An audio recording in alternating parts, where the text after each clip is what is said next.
Eto, pag-usapan nga natin yung maaangas ng mga DDS. Naalala nyo ba si Boy Lighter? Yung naghahamon ng bugtugan. Yung nagsasabing gigilitan daw niya ng ex-BBM. Ngayong araw na to, ika-13 ng Oktobre, ay ipinatawag siya sa CIDG. Putang ina mo.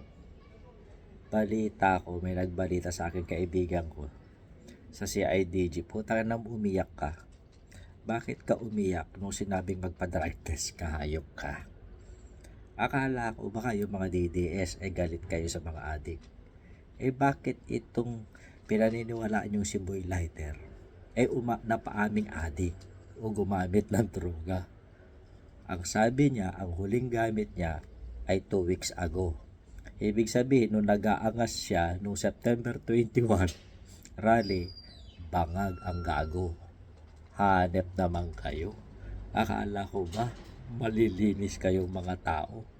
Yun pala, gumagamit kayo ng samot-saring mga damo. Diba? Kaya itong si Boy Lighter, masarap pakin ng ulo nito sobrang tapang nito yung mga matatapang dyan, baka naman pwede nyong hatamin sa leeg pag nakita ninyo si Boy Lighter. Ginagago kayo, nililin lang kayo. Sabi niya malinis siya, kumbaga mo siya bugbugan sa mga politiko. Yun pala, kaya lang pala matapang dahil adik. Nyaw. Kaya yan, maraming salamat mga pala doon sa mga sumuporta at sumubaybay sa ating live stream kanina, lalo na no, pareho po dito po sa Bagtit channel, yung mga star senders natin, maraming salamat.